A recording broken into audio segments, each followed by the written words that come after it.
a lot of people fall into the trap of believing that endless hours on the treadmill, like running or on the bike or just running out, like in nature, are the most effective ways to shed pounds and get in shape, or those, like crazy hit sessions.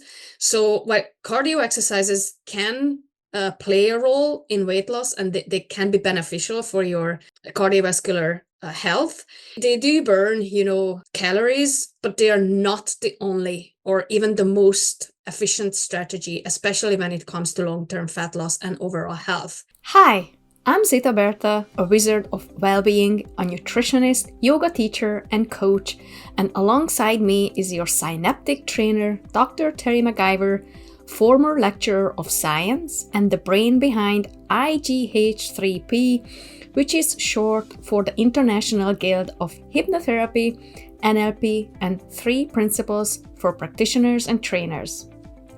IGH3P is an accredited professional body dedicated to holistic health. Together, we are your guides on the Stress Less, Live More podcast. Each episode is a mosaic of wisdom, weaving in threads from hypnotherapy, NLP, neuroscience, mindfulness, nutrition, and fitness. It's about transforming your health, mindset, and life. Expect discussions about the link between your neurons and the joy in your day-to-day life, expert-backed strategies, and that friendly nudge you need to elevate your well-being. So whether you're looking to refine your mental fitness or simply crave a life with more smiles and less stress, this is your haven. Grab your favorite cuppa, get comfy, and let's unravel the secrets to living more and stressing less. This is Stress Less, Live More, where your journey to a stress-free life begins. Hi everyone, hi Zita. Welcome back to another episode of Stress Less, Live More. Today we have a really exciting topic to dive into. We're talking about the importance of muscle, why resistance training is key, and why hitting our daily protein targets can make all the difference in health and fitness journey. Zita is here today, our wellness coach, who will break all of this down. Well, thank you, Terry. I'm really excited about today's topics. Hi, everybody. These, what you just mentioned, are so crucial for everyone, no matter, where you are on your fitness journey. Absolutely. So Zita, let's kick things off by talking about muscle. Why is muscle so important, especially as we age? Oh, this is a great question, Terry. So muscles play a critical role in our overall health and well-being. And it's not just about looking toned or being strong. Muscle is literally the foundation for a healthy and functional body. I like to call it the fountain of youth. Because maintaining muscle mass becomes even more critical as we age, because it's directly linked to our mobility, balance, and metabolic health. So muscle strength directly impacts our ability to move freely, maintain balance, and perform everyday activities without any difficulties. And as we get older, the natural decline in muscle mass, known as sarcopenia, can lead to a loss of strength, making us more susceptible to falls and injuries. This decline also affects our metabolic health, as muscle tissue plays a key role in regulating blood sugar levels and maintaining a healthy weight. So for parents and grandparents out there, preserving muscle mass is essential for staying active and engaged with family, whether it's playing in the park, lifting your grandchildren or your child up, or simply enjoying an active life. Strong muscles allow you to participate fully in these moments without any limitations. And beyond physical benefits, maintaining muscle also supports mental well-being, as staying active and capable contributes to a sense of independence and vitality. So by prioritizing muscle maintenance through resistance training and proper nutrition, you're not just investing in your health today, but in your ability to enjoy life and be present for those you love long into the future. Exactly. I suppose that's why when we get older, we get more frail and so on and so forth. When we lose muscle. So that makes a lot of sense. So how does muscle tie into that when you talk about metabolic health? So muscle is metabolically active tissue, which means it burns calories even when you're not actively using it. So the more muscle you have, the higher your resting metabolic rate. So you burn more energy throughout the day. This is why muscle is so crucial for weight management. It's also protective against various conditions like insulin resistance or type 2 diabetes, because it helps regulate blood sugar levels. Mm-hmm. I also think many people overlook that focusing just on cardio or for calorie burn as well. So they just sort of think go to cardio, but resistance training is quite effective. I'm going through resistance training at the minute, and I can see myself burn a lot of fat and creating a lot of muscle as well. So it's a really good way of developing creating muscle.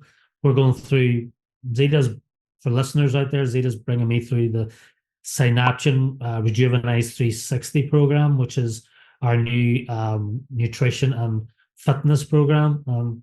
Zeta is my coach at the minute, and we are making great strides. I'm making great strides with, and hopefully we'll have a podcast based on my journey and I suppose my gains as well.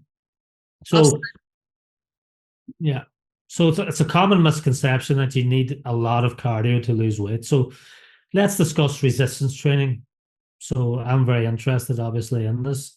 So why is it important to incorporate it into our routines?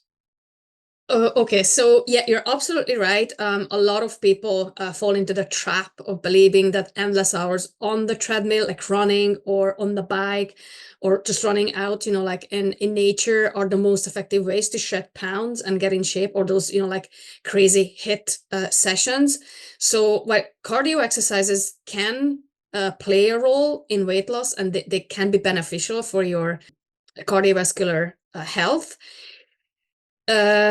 they do burn, calories, but they are not the only or even the most efficient strategy, especially when it comes to long-term fat loss and overall health.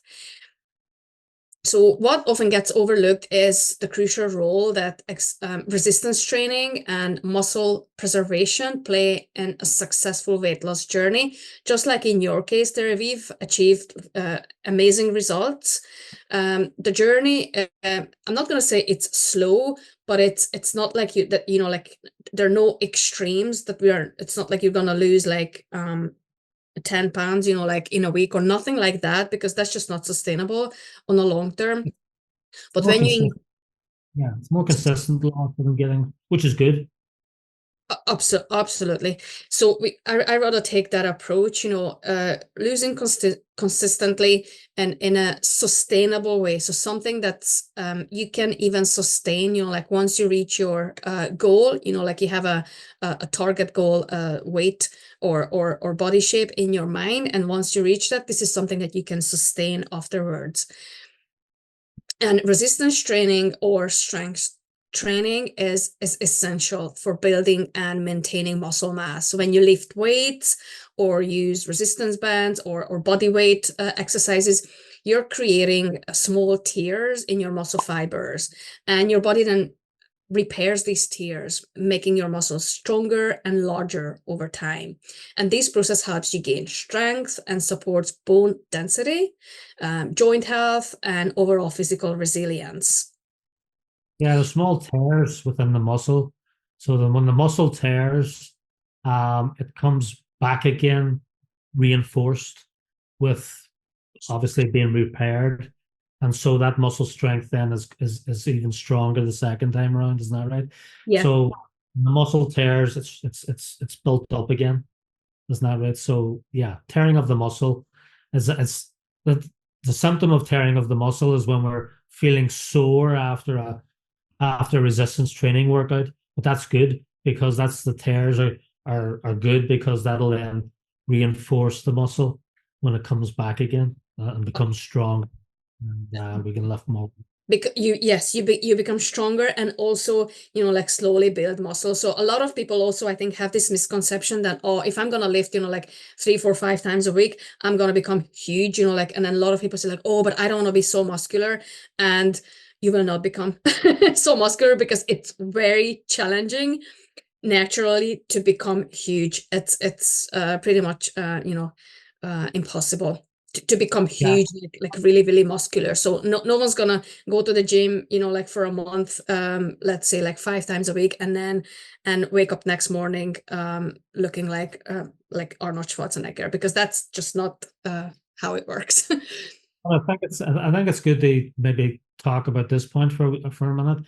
That if you look at these guys like Arnold Schwarzenegger or whoever who are really muscly, and then you look at the natural guys, so the bodybuilders who don't take supplementation, they're completely different in Yes. body composition, because they're more less, I suppose, they're muscular. The natural guys are muscular, but they're not, they don't have like the Hulk muscle type body or Arnold Schwarzenegger type body. But I think people who have that are really taking external supplementation, Yes. and maybe boosting testosterone, shall we say, levels, whereas the other guys are not. So you can see if you ever look, maybe we could do a podcast on this as well, but if you ever look at one and the other, one's taking supplementation, the other's not taking supplementation, and there's a dramatic difference in their body composition. Absolutely, absolutely. Yeah, I think that could be a topic for another podcast. Yes, there are a lot of to become that huge, you're gonna have to take some kind of enhancements, some drugs, because everybody has their own genetical, like a limit, like genetically, that you're just not gonna grow bigger than that. It's not possible unless you start taking some enhancers. But we are not suggesting anybody to do that anyway. In here, it's just I suppose like this podcast focuses more on like general lifestyle, or someone who's looking to like transform their body. They're looking to either lose fat or just maintain their body weight. Some people are happy with their body weight, but they may want to recomposition, so just meaning that they're going to tone up a little bit. So they're not going to lose, a lot of body weight, but whatever fat they have, they're just going to transform that into muscle. So the scale is not going to show, like much difference, but the way they look will be very, very different visibly. Yeah. I think it's important we maybe take a note now that for our listeners that this is an educational podcast. It's not a medical advice podcast. So anything that we're saying is not medical advice. It's for educational purposes only. Absolutely. So going back to your question about the cardio. So when someone focuses solely on cardio, to lose weight, they may burn calories, but they also risk losing muscle mass, which is totally counterproductive. So muscle, as I mentioned before, muscle is a metabolically active tissue, meaning it burns more calories at rest than fat does. And this is why strength training or resistance training is the preferred method for fat loss journey. And incorporating this resistance training into your fitness routine helps build and maintain muscle mass, which supports, like I said, weight loss and improves body composition. So you're going to have a leaner and more toned appearance.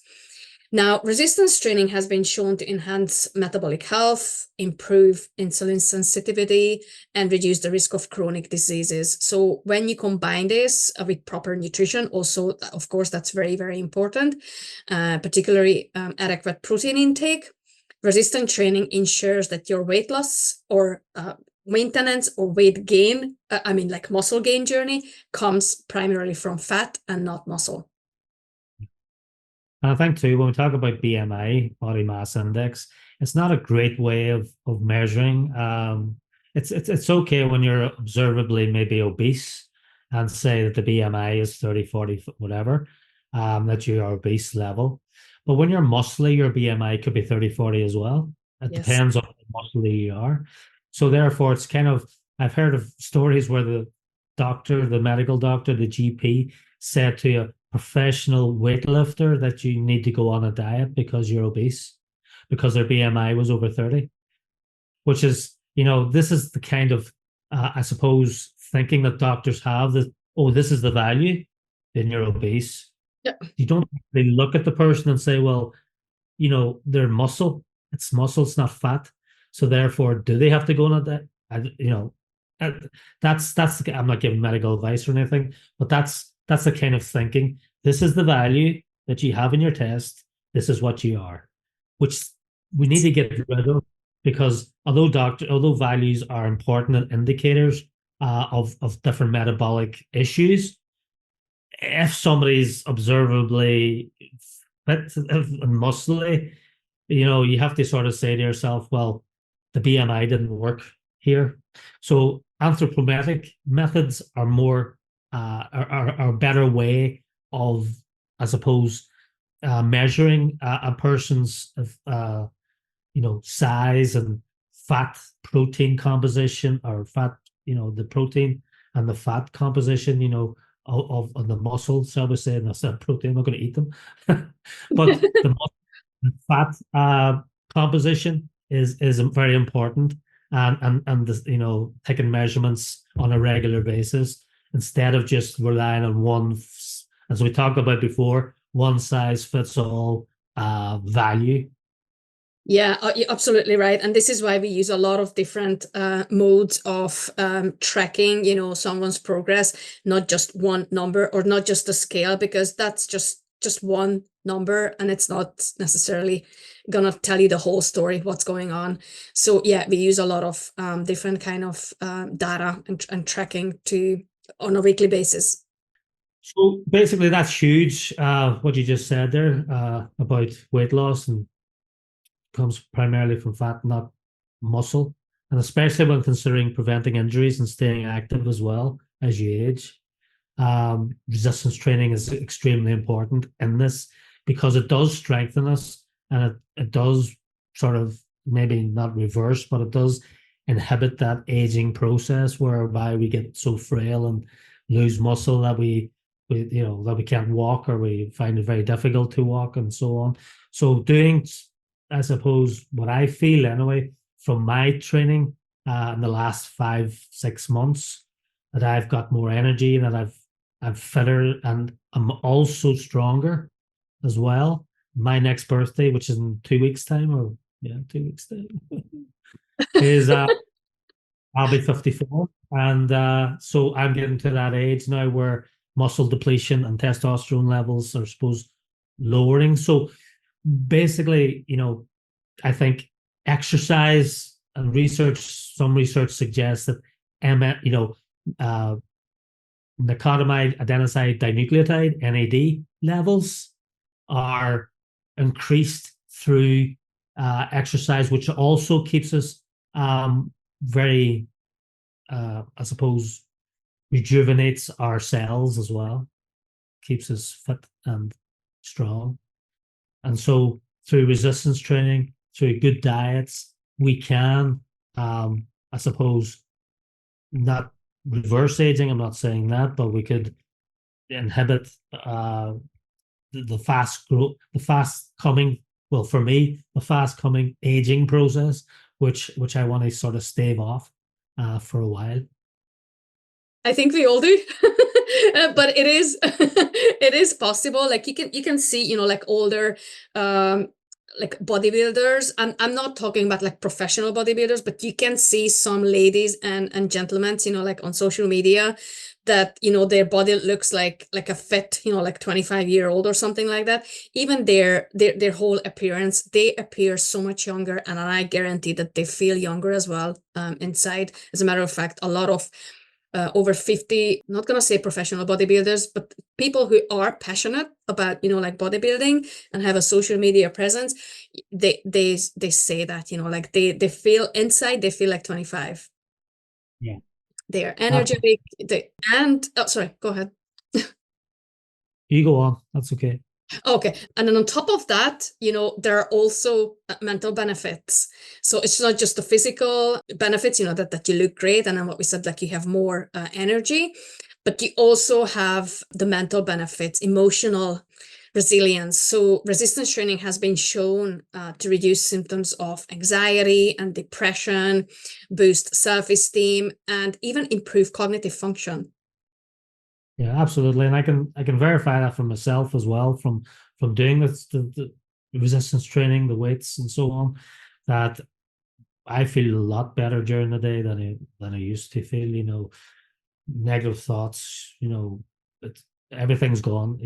It's really a revelation, and more people should be doing it. Really, obviously, if somebody has some kind of restriction in their physicality, but they should be doing some form of maybe light weights or something like that could help them, especially from the mindset point of view. Again, consult your doctor before any, I suppose, fitness regimes. You take up any fitness regimes. So that's benefits are great. So let's look now. We talked about the training. So let's look at the nutrition. So we talked about, I talked about protein. I should have talked about muscle, but so we're talking about protein, and we eat protein, obviously. How does this play a role, and how important is protein? And can you break that down for us, Zita? Yeah, of course. So protein is the building block of muscle. When you're engaging in resistance training, your protein needs increase because your body requires more to repair those tears, that we discussed earlier, and to build more muscle tissue. So this is how you're gonna become stronger and a little bit more muscular. And if you're not hitting your daily protein targets, then you're not giving your body the tools it needs to recover and grow stronger. Okay, so what's the recommended protein that someone should be aiming for each day? So that would really depend on the individual's age, gender, their goals, and activity level. So there's a lot of variants, but like general recommendation for someone who is like moderately active would be 0.8 to 1.6 grams of protein per kilogram of body weight. So let's say that we have a person who's 70 kilos or 154 pounds. And that's about 112 grams of protein per day. But those who are actively engaged in strength training, so let's say somebody who works out 4 to 5 times a week with high intensity in strength training, the recommended amount of daily protein should then increase to about 1.2 to 2.2 grams per kilogram of body weight. So using this same example, the person being 70 kilo or 154 pounds heavy, then this person would be consuming closer to 154 grams of protein. Now, I think it could be confusing a little bit because then you can also find suggestions online that someone should consume 1.2 to 2 grams per pound of body weight. Okay, so we switched the metrics here. So in this example, the person who is 70 kilo or 154 pounds would consume between 185 and 308 grams of protein per day, which sounds a lot. But this, this usually would be recommended for like professional bodybuilders, somebody who's really serious about this. Those who are classified as hard gainers, like people who just build muscle a very, very difficult way. And maybe someone who is in rehabilitation or in recovery after some kind of serious injury. But again, it's not generalized. So the amount of protein to be consumed it's still very specific to every single individual. And we would determine that, as I said, based on their goal, activity level, their age, gender. Okay, that's a lot more than most people would actually eat. Is that correct? Yeah, definitely. So most people would be under consuming their protein targets. That's for sure, because it could be, because a lot of people are not tracking what they are consuming on a daily basis. But what I always say is what gets measured gets managed. So if you don't know, if you just guess, then you don't really know. And many people believe that they eat enough protein without tracking their macros, but it's so easy to fall short. And there's a misconception often arises because they underestimate the portion sizes or overestimate the protein content in foods. And additionally, meals that seem balanced may actually be carb heavy or fat rich, leaving protein levels inadequate. And some people might rely on occasional high protein meals, thinking that this will balance out the day, while others may avoid tracking due to lack of knowledge, time constraints, or the assumption that their diet is healthy enough without needing detailed monitoring. And to be honest, this was me. So I was like that. I believed that I consumed a very healthy, balanced diet until I start tracking what I was eating. And I really, that was a moment, a moment of truth. Then I realized that I was completely under my protein goals, like a lot, and I was way over my carbs and my fat goals due to misconceptions. But I learned from that. And then if I'm not saying that like everybody needs to track every single day for the rest of their lives, but it's good to track it for, I would say, like for a week. It's just for you, to like, it's an eye opener to have that knowledge that, oh, this is what 125 grams of protein per day looks like for me. And like whatever my carbs or my fat intake is for the day, and then see that on the plate, and then you can learn this, and then you just eyeball it after that. Or there are like various measurements. If you don't want to weight everything on a scale, there are various ways you can use your palm, like as a guide to measure certain foods. But it is certainly an eye opener. Yeah, I think we all think that food, we know how much we're actually eating, but we don't. And that's the problem. And so weighing food, I think, is very important. It can be very important when we're starting off, I suppose, a transformational journey through losing weight or losing fat. I don't like the word losing weight because muscle gains weight. So losing fat and increasing muscle, I think it's very important maybe to start off with measuring our proteins and measuring our food groups so that we can actually see how much we're eating and get a realistic calorie intake measurement. Yeah, absolutely. And that's what we usually do, at the very beginning, especially with someone who never tracked, their calories or macros before, is just to hit your protein target for the day. That's the most important. And that's all you need to worry about. And once you do that, you will feel that you feel more satiated, because protein is very satiating. So you're going to feel fuller, longer. And then by default, because of this, you will likely to be consume less, like processed foods or those type of foods, that are not particularly deemed healthy. Yeah, absolutely. So what happens if you don't get enough protein? Does it just slow you down or slow muscle growth, or are there other consequences to that? Well, there are other consequences as well. So it's not just that your slow muscle growth, but it also impacts recovery. And without adequate protein, your body can't effectively repair the muscle fibers broken down during your workout, so leading to muscle loss over time, basically. So again, that's why just going to the gym, like 5 times or 3 to 5 times a week, and then, like working out hard is not gonna get you to your goal if your nutrition is not in place. So that's why it's important to hit our protein targets.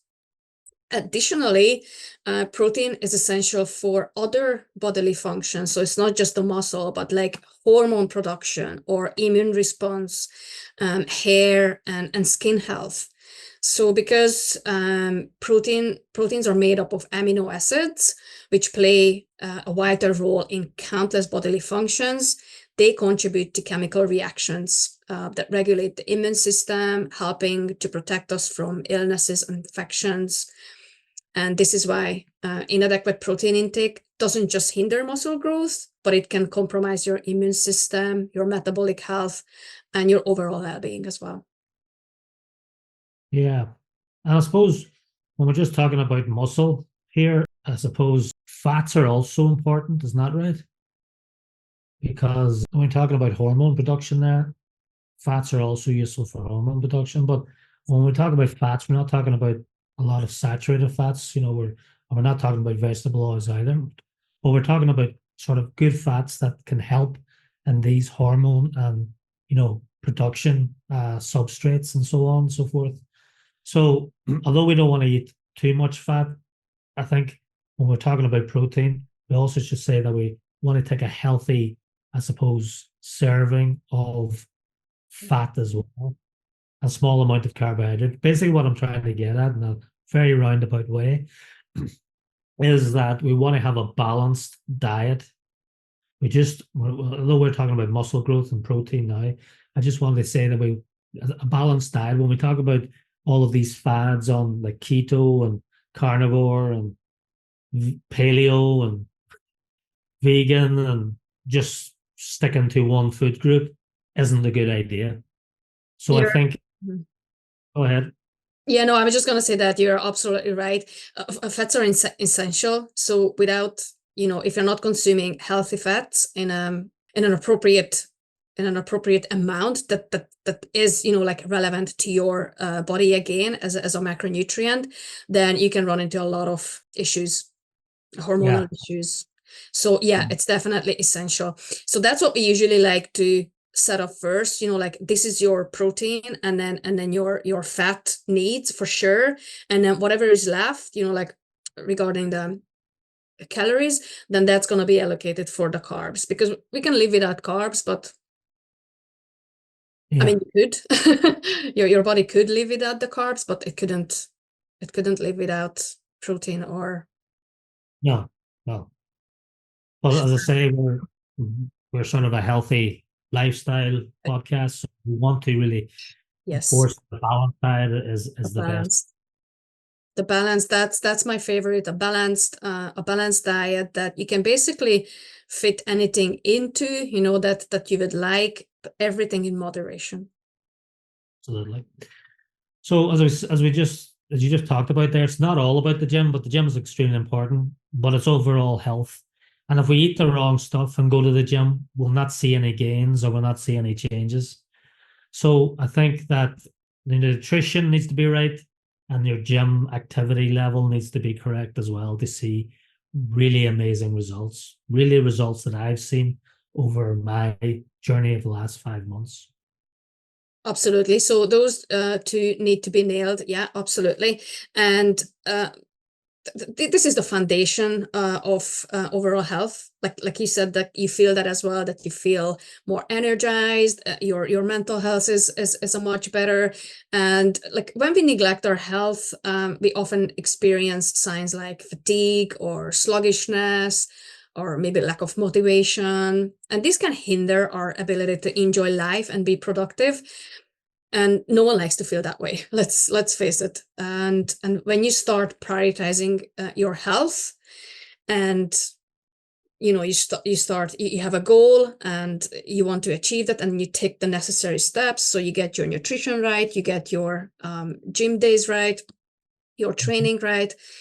This can help us avoid these negative effects. So then we can feel more energized, more focused, and we are ready to take on new challenges. We are more productive when we do that. So the goal should be to maintain good health. So it's not just to build, like muscles and stuff like that, but it's to maintain good health, to feel good, improve our physical well-being, enhance our mental clarity and our emotional balance, so we can lead a more vibrant and fulfilling life. Because when you combine the healthy diet, the balanced healthy diet with resistance training, it's incredibly powerful for maintaining muscle mass, especially when we age. But the key is consistency. So that's crucial. And and hitting your protein targets will set you up for a long-term success. And I know further down the line in the podcast series, we're going to talk about changing it up as well, because sometimes the body can go into a stasis, isn't that right? So we can change our exercises up and do different types of weight training and all of that type of stuff, resistance training. So, but that's for another podcast, but that's something that our listeners can look forward to. So that's great advice, Zita. Before we wrap up, do you have any tips for someone just starting out with resistance training or trying to take up their protein intake, so get their protein intake right? Yes, absolutely. So first of all, start with setting clear and realistic goals. Like what is it that you want to achieve? So what mistakes most people make at the very beginning, they're like, oh, I'm gonna go to, let's say like they're not going to the gym at all, and they're like, oh, I'm gonna go to the gym 5 times a week, and then they set this goal up, which is kind of unrealistic at this moment. We also like to start, just go twice. If you're not going to the gym currently, just go twice, build that habit, and then you can always increase from there. So what is it that you want to achieve? So have that goal clear in your head. It must be realistic, and then have a timeline that you want to achieve that.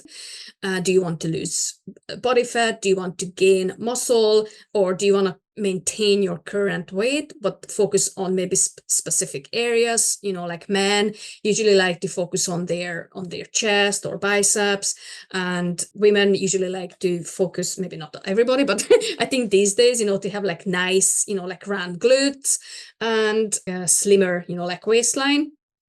But whatever your goal is, that's gonna determine your exercise selection. And like I said, if you're just starting out, dedicate 2, maybe 3 days a week consistently. So consistency is key, as we said that before. And just start with simple exercises like goblet squats, dumbbell deadlifts, and dumbbell shoulder presses, and similar exercises. So there are a lot of really good YouTube videos on these, like how to perform these exercises with good form. You don't need to do like crazy, some fancy things that you just seen on TikTok, because sometimes these influencers, they're just put out something like, oh, this is the best glute builder, or this is whatever, I don't know, the best chest builder. And to be honest, a lot of times they are not the best exercises. They are unnecessary actually, or they are performed with bad form. So it's always, I would advise, someone to find either a professional bodybuilder on YouTube, and then follow those type of people who are definitely going to perform the exercises in a proper form, and like get ideas from those channels. Just for our listeners, not to cut across there, sorry about that. But just for our listeners, you talk about form and bad form. We're from island of Ireland, so bad form means angry. So No. when we talk about form and resistance training, for those who are not aware of this, can you describe what form means?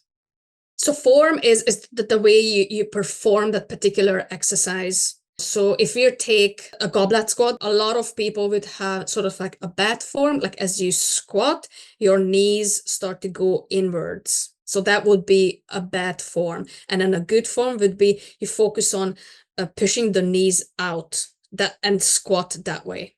So that's good form. So each exercise, has its own form, like the way that you should perform. What are the most important things that you need to pay attention to prevent injury and to reach your goals.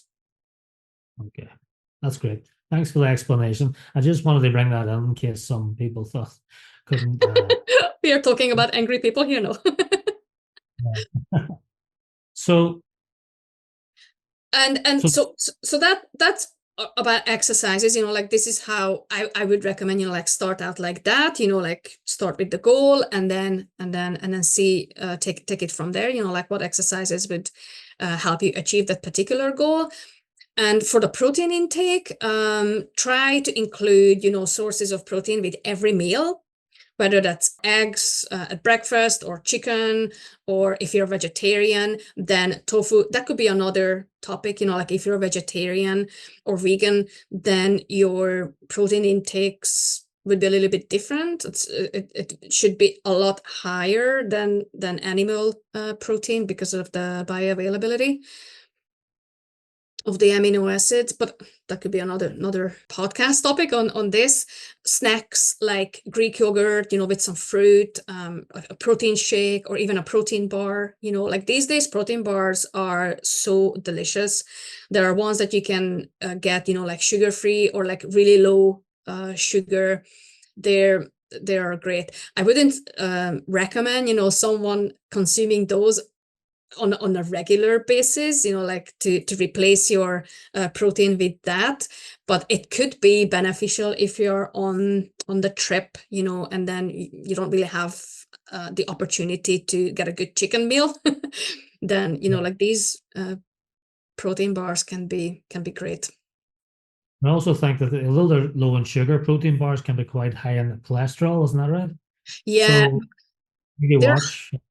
Yes. So all these supplements, like protein supplements or whatever supplements, they would be considered processed, because that's what they are. They are processed. So I would always, like recommend the lean protein, fish, chicken, beef, whatever there is that you like. Eggs, I think eggs are the best. Yeah. But of course, we are human. We like to enjoy life. So sometimes, like a protein bar, or if you use like a really good flavored protein powder, and then you create your own little dessert, then like a protein muffin, for example, that could be very delicious, and it's okay. Yeah, but what I'm saying is that some people think that because it's protein powder or whatever, it's good for you and you can eat as much as you want of it. You really can't, because, as you said, it's processed. So therefore, it can be high in various negative, I suppose, like cholesterol and various other food, I suppose, constituents of the protein powder can be harmful if taken in excess amounts. So I think but as you said at the very start, that people can eat almost anything in moderation, I think is the key. But just so our listeners we're not promoting any protein bars or protein powder to excessively eat. What we're doing is we're telling you that they can be used as a protein source, but not replacement for a meal, and not to be used excessively. Yeah, absolutely. You're right. And I think it's easy to get lost, in the information available online about fat loss or healthy diet. There's so much information, and there are a lot of bad information. So I think we are very proud, Terry, to offer our signature Synergen transformational coaching system, which is like a personalized coaching program. And now we offer the Rejuvenized 360 holistic healthy living package, which you just mentioned, that you're going through this. And this personalized coaching provides you with a nutrition plan, with goal setting, meal plans, mindset, a fitness program that you can implement. Everything is based on your goals and your lifestyle. And most importantly, it has a weekly cutting edge neuroscience session with Terry. Yeah. Which makes this program so unique. I was really looking at how the brain and how, explanations behind what we do on the Rejuvenized 360 holistic healthy living program, and how the brain interacts and reasons why you feel the way you feel, basically. Yeah. And then it's so comprehensive, like the package comes with weekly re-evaluations, access to online materials, like recipes and personal growth guides, health assessment, and several other elements that we included in this package. And if you want to stay fit, healthy, physically and mentally in a way that is sustainable, then we offer a no obligation free discovery call, so you can find out more about how this package works at ighp.com/rejuvenize360 healthy living. So the link is in the description below. And we would love to hear from you and support you to achieve your goals. Yeah.